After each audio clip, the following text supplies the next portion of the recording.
Be showing you how to make a magical garland. What we will need are some lights, some ornaments. We might need some ribbon, and we have a couple of gardens here. We have this garland, and we also have this garland. I got this one at the home goods store. We also have a pool noodle that is outside, and I'm going to go ahead and show you how to make a magical garland. We are going to start to make our magical garland. We do have our pool noodle here. We're going to go ahead and make a slice right in the middle, and we are going to put the shower rod inside the noodle. From there, we are going to go ahead and wrap our garland, and I'll show you how to do this. Put the shower rod on top first, and then slice the pool noodle in the middle, and just go ahead and stick it up there.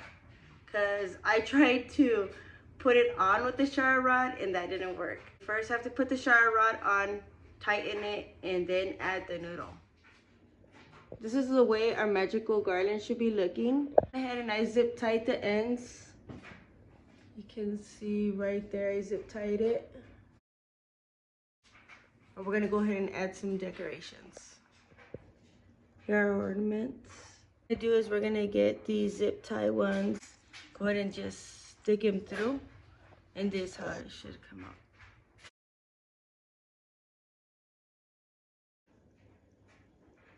We added our ornaments. That's how it should be looking. We're gonna go ahead and add some lights.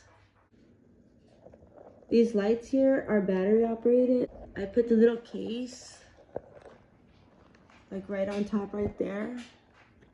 You guys can see the little box.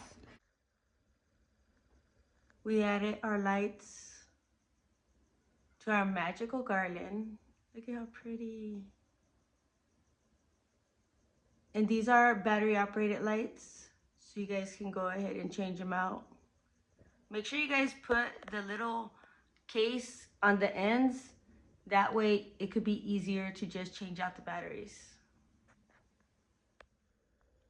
I'm gonna go ahead and get some wire cutters, and we're gonna go ahead and take off these little stems, and we're gonna add it to our magical garland. We completed our magical garland, and that's how it came out. I hope you guys enjoyed this video and follow for more.